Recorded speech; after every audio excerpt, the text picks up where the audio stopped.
ታላቅ የምስራች የትንሣኤ በዓል ምክንያት በማድረግ ከዲኤምሲ ሪል ስቴት ታላቅ ቅናሽ ተዘጋጅቷል። በካሬ 97000 ብር ሲሸጥ የነበረው ወደ 78000 ብር ለተወሰኑ ደንበኞች መቀነሳችንን ስንገልጽ በታላቅ ደስታ ነው። ባለ 1 መኝታ ከ430000 ብር ጀምሮ፣ ባለ 2 መኝታ ከ620000 ብር ጀምሮ፣ ባለ 3 መኝታ ከ750000 ብር ጀምሮ ከ60% የረጅም ጊዜ የባንክ አማራጭ ጋር ማለትም 40% በ2 ዓመት ከ6 ወር ከፍለው ቤቶን የሚረከቡበት። አስተውሉ፣ እኛ ጋር ሲገዙ ቤት ብቻ አይደለም የምንሸጠው፣ የተንጣለለ የመኖሪያ መንደርም ነው። ለልጆ እንዲሁም ለአዋቂ ሁሉንም የሚያገኙበት ግቢ፣ የመዋኛ ገንዳ፣ የልጆች መጫወቻ ሜዳ፣ ላይብረሪ፣ የገበያ ማዕከል፣ ሜዳ ቴኒስ፣ ባይኬሪያ፣ ይህን ሁሉ በአንድ ቦታ የሚያገኙበት ዲኤምሲ ሪል ስቴት። ለበለጠ መረጃ በ0982 172727 እንዲሁም በ0939 9696 65 ላይ ይደውሉልን።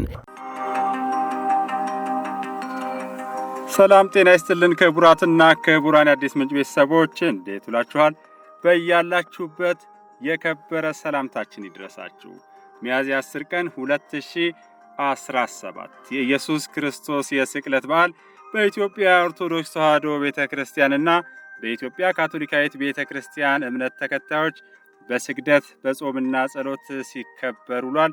እንኳን አደረሳችሁ የአዲስ ምንጭ የአክብሮት መልእክታችን ነው።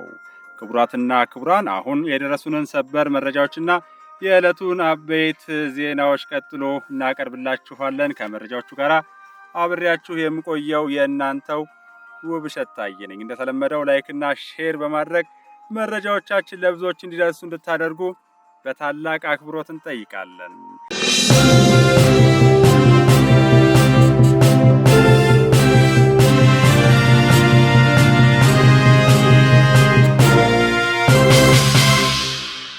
ከህዝብና ከመንግስት የቀረበለትን የሰላም አማራጭ አሻፈረኝ በማለት በዝርፊያ እገታና ግድያ ማህበረሰቡን እያንገላታ ባለው የሸኔና የጃውሳ ቡድን ላይ ጀግናው የሀገር መከላከያ ሰራዊት ከየክልሎቹ የጸጥታ አካላትና ከማህበረሰቡ ጋር በመቀናጀት እየወሰደ ባለው ጠንካራ ኦፕሬሽን ለሁሉም አካባቢዎች ድል እያስመዘገበ መሆኑን በውስጥ የደረሱን ሰበር መረጃዎች አመልክተዋል። ከኦሮሚያ ክልል ምስራቅ ሸዋ ዞን የደረሰንን ሰበር መረጃ ስናስቀድም በዞኑ አዳሚ ቱሉ ጅዶ ኮምቦልቻ ወረዳ አሮሬሳ ቀልቦ በተባለ መንደር ልዩ ቦታው ሲሶ አቢቶ ላይ መሽጎ የነበረው የሸኔ ቡድን በተወሰደበት የተጠና ኦፕሬሽን ሙሉ ለሙሉ የተደመሰሰ ሲሆን የተወሰኑ አባላቱ ለሀገር መከላከያ ሰራዊትና በኦፕሬሽኑ ለተሳተፉት የኦሮሚያ አድማ መከላከል ታደሰ ብሩ ሬጅመንት እጃቸውን ሰጥተዋል።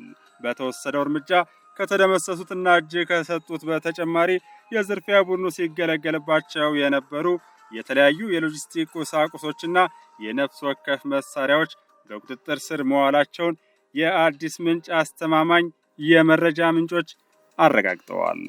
ሁለተኛው ሰበር መረጃ ከአዳማ ከተማ የመረጃ ምንጮቻችን ከቪዲዮ ጋር የደረሰን ሲሆን በምስሉ ላይ የተመለከቱት የኦነግ ሸኔ አባላት ሲከተሉት የነበረ የጥፋት መንገድ የተሳሳተና ህዝቡን በእጅጉ ሲጎዳው የነበረ መሆኑን በጸጸት በመግለጽ እጃቸውን በዛሬው ዕለት ሰጥተዋል።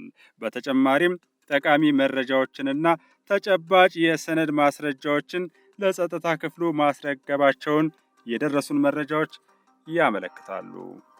በአማራ ክልል ምስራቅ ጎጃም ዞን ሞጣ አቅራቢያ በመንቀሳቀስ ህዝቡ እንዳይማር፣ እንዳይነገድ፣ ከቦታ ቦታ እንዳይንቀሳቀስ በማድረግ በማገትና በመዝረፍ ሲያሰቃይ በቆየው ጽንፈኛ የጃውሳ ቡድን ላይ ጠንካራ እርምጃ መወሰዱን የደረሰን ሰበር መረጃ ያመለክታል። በአካባቢው የሚገኘው የጸጥታ ኃይል ነው እርምጃውን የወሰደው። በዚህም 50 አለቃ አያናው የብርጌድ ሻለቃ የነበረ፣ አስናቀ ዘመቻ መምሪያ የነበረ፣ አማን የተባለ ሌላ ሰው እንዲሁም መንበሩ ጌታ የተባለ የአማራ ፋኖ በጎጃም በማለት ራሱን የሚጠራው ሁለተኛ ተፈራ ዳምጤ ክፍለ ጦር ሰብሳቢ የቡድን አመራርን ጨምሮ በስም ያልተገለጹ የቡድኑ አባላት መደምሳቸውና በርካታ ቁጥር ያላቸው ደግሞ መቁሰላቸውን የደረሰን መረጃ አመልክተዋል። ለዕለቱ ወደ መረጥናቸው አበይት ዜናዎች ስንሸጋገር የኢፌዴሪ አየር ኃይል አዛዥ ሌተናል ጄኔራል ይልማ መርዳሳ ከ37 ዓመት በላይ ከአገልግሎት ውጭ ሆኖ የቆየውንና የቀድሞ የሀገራችን ፕሬዝዳንት መንግስቱ ኃይለማርያም ይንቀሳቀሱባት የነበረው የዲኤችሲ 5 ቡፋሎ አውሮፕላን ጥገናና ማሻሻል በማድረግ ወደ ስራ ላስገቡ ኢንጂነሮችና ቴክኒሻኖች ምስጋና አቅርበዋል። አውሮፕላኑን ሙሉ ጥገና የተካሄደለትና ከዘመኑ ጋር የተዋሃዱ ቴክኖሎጂዎች የተገጠሙለት መሆኑን ማረጋገጣቸውና በተደጋጋሚ ሙከራ ወደ ኃይል እንዲቀላቀል በመደረጉ መደሰታቸውን የገለጹት አዛዡ በተቋሙ የሚመራመሩና ተአምር የሚፈጥሩ ወጣቶች መኖራቸውንም ያየንበት ነው ብለዋል። መከላከያ ትጥቆችን ከመግዛት በተጨማሪ አምራች ለመሆን እያደረገ ባለው ጥረት ከፍተኛ ውጤት እየተገኘ መሆኑን የገለጹት ሌተናል ጄኔራል ይልማ መርዳሳ አንገፋው የአየር ኃይላችንም የዚሁ አካል በመሆን በተለያዩ ዘርፎች የተለያዩ ፕሮጀክቶችን በመንደፍ እየተንቀሳቀሰ እንደሚገኝ አረጋግጠዋል። ለታላቅ ሀገር ታላቅ የአየር ኃይል በሚል መሪ ቃል የተገነባው የአየር ኃይላችን የሀገራችንን የአየር ክልል ከመጠበቅ ባለፈ ታሪኩን እያደሰና ዘመኑን የዋጀ ተግባራትን እያከናወነ ሀገራዊ አቅም የመሆን ተግባሩን አጠናክሮ መቀጠሉንም ገልጸዋል። በአየር ኃይል ቴክኒሻኖች ጥገና መሻሻል ተደርጎለት ወደ ኃይል የተቀላቀለውና የካናዳ ስሪት የሆነው የዲኤችሲ 5 ቡፋሎ አውሮፕላን የቀድሞ የሀገራችን ፕሬዝዳንት የነበሩትና ከሀገር ሲሸሹ እስከ ኬንያ የሄዱበት አውሮፕላን መሆኑ ታሪካዊ እንደሚያደርገውም ተገልጿል። ጠቅላይ ሚኒስትር አብይ አህመድ የፊታችን እሁድ የሚከበረውን የትንሣኤ በዓል ምክንያት በማድረግ ዝቅተኛ ገቢ ላላቸው የጠቅላይ ሚኒስትር ጽህፈት ቤት ሰራተኞችና ጽህፈት ቤቱ ለሚያሳድጋቸው ህፃናት ማዕድ አጋርተዋል። በዚህ ወቅት ጠቅላይ ሚኒስትሩ ባስተላለፉት መልእክት በጠቅላይ ሚኒስትር ጽህፈት ቤት በዝቅተኛ ገቢ ለሚተዳደሩ ሰራተኞች በዓመት ለኢድ ለትንሣኤና ለዘመን መለወጫ የማዕድ ማጋራት መርሃ ግብር እንደሚካሄድ አስታውሰው የማዕድ ማጋራትን አቅልሎ ማየት አይገባም ብለዋል። ክቡራትና ክቡራን በዚህ ዙሪያ የተዘጋጀውን አጠር ያለ ቪዲዮ ቀጥሎ አቅርበንላችኋል። አብረን እንቆይ።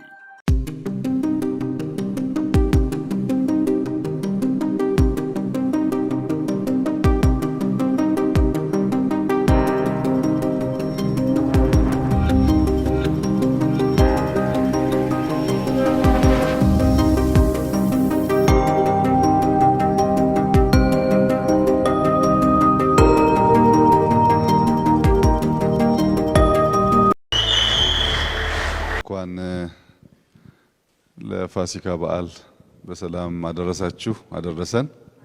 በዓሉ የሰላም የደስታ የፌሽታ ያርግላችሁ። በዚህ በእኛ ቢሮ አነስተኛ ገቢ ያላቸው ወይም ደሞዛቸው ዝቅተኛ የሆኑ ሰዎች እንደምታውቁት በዓመት 3 ጊዜ ገደማ እንደዚህ አይነት ማዕድ ማጋራት ስነ ስርዓት ይካሄዳል። ለኢድ ለፋሲካ እና ለዘመን መለወጫ አንዴ ለአንድ ቤተሰብ የምናጋራው የምግብ መጠን 1 ወር 2 ወር እንደየቤተሰቡ ቁጥርና ሁኔታ ከዚያም በላይ ሊሄድ ይችላል። ይሄ ድጋፍ በሁለት መንገድ ቢታይ ጥሩ ነው። በአንድ በኩል አይቅለልብን፣ ሲለመድ ከቀለለ ጥሩ አይደለም። ይሄን ነገር ለማዘጋጀት ሰዎች ብዙ ደክመው ከዚህ ቀደም የምታውቋቸው ቤተ መንግስት መሬቶች የማይሰራባቸው እርሻ እንዲሰሩ ተደርጎ ከብዙ መንገድ ነው የሚመጣውና ከመንግስት በጀት የሚዘጋጅ እንዳልሆነ ታውቃላችሁ። ሰዎች ደክመው የእናንተን ጓዳ ለማበስ የመጋራት ባህል እንዲዳብር ለማድረግ የሚሰሩ ሰዎች ስላሉ ቀለል ተደርጎ መታየት የለበትም። አንድ ነገር ሲደጋገም ልማድ ይሆናል።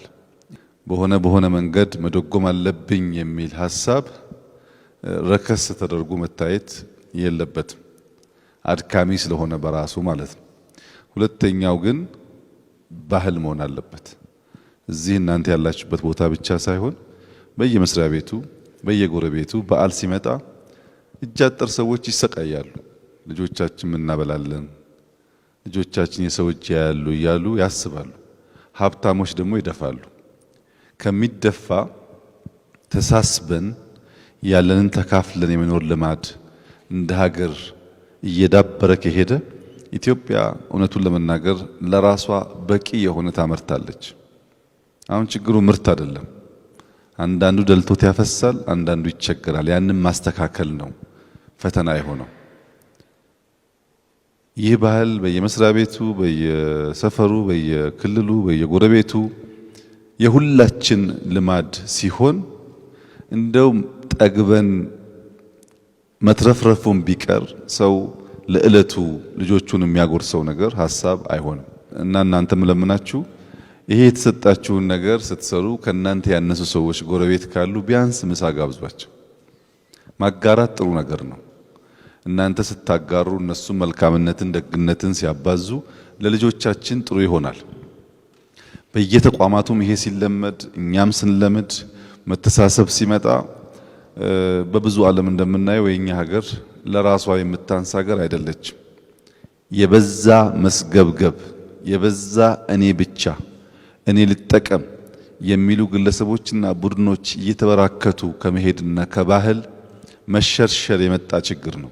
ይህንን ባህል መልሰን ከገነባን ብዙ ሰዎች ጓዳቸው ይታበሳል እና ይሄ ስራ እንዲሳካ በጠቅላይ ሚኒስትር ቢሮ በጣም ለምትተጉ ሰዎች፣ እጃጠር ሰዎችን ለምታስቡ ሰዎች፣ ይሄን ቀን በዚህ መንገድ እንድናከብር ላደረጋችሁ ሰዎች ከፍተኛ ምስጋና ማቅረብ ፈልጋለሁ።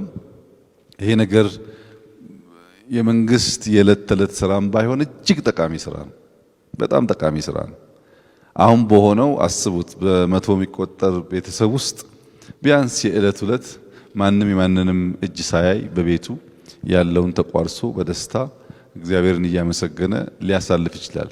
ችግር መጥፎ ነው፣ ረሃብ መጥፎ ነው እና ሰው ሲቸገር፣ ሲራብ፣ ሲደኸይ የሚታሰበው የሚታየው ነገር የከፋ ይሆናል። በተለይ ልጆች ሲመኙ አይታ ማጉረስ የተሳናት እናት ብዙ ትታመማለች፣ ውስጧ ይደማል። ያን ማበስ መቻል ትልቅ ነገር ስለሆነ በዚህ የተሳተፋችሁ ሰዎች እንኳን ደስ ያላችሁ። ትልቅ ስራ ነው። ዛሬ ደግሞ የተካፈላችሁ ሰዎች አደራ አትርሱ ጎረቤቶቻችሁን። እኛም አንደርስበትን በማጉረስ ምሳ በማብላት በመተሳሰብ በኢትዮጵያዊነት ባህል አብረን ለማሳለፍ እንጠቀምበት። ልጆች እዚህ ያላችሁ እና ዛሬ በማዕድ ማጋራት ውስጥ የምትሳተፉ ልጆች የእናንተ ኢትዮጵያ በጣም ተስፈኛ ናት። በእናንተ ጊዜ እናንተ ብዙ ትረዳላችሁ። አሁን ያለው ሁኔታ፣ አሁን ያለው ድህነት ይሰበራል። የበለጸገች የተሻለች ኢትዮጵያን ስለምትወርሱ ግን በልባችሁ መልካምነት ኖሮ በልባችሁ ድሃን ማሰብ መጋራት ማጋራት ተገቢ መሆኑን እያመናችሁ ካደጋችሁ የእናንተ ዘመን ከኛ በእጅጉ የተሻለ ይሆናል። መሪዎች ለዱቄትና ዘይት የሚያስቡበት ጊዜ ያበቃል። ያን እያሰባችሁ በተስፋ እንድታድጉ፣ ጎረቤቶቻችሁን እንድትወዱ፣ ሰላም እንድትወዱ፣ በትብብር መንፈስ አብራችሁ ማሳለፍን እንድትወዱ አደራ ማለት እፈልጋለሁ። መልካም በዓል ይሆንላችሁ። በተከፈለላችሁ ዋጋ ልክ የምትኖሩ ያርጋችሁ። እጅግ አድርጌ አመሰግናለሁ።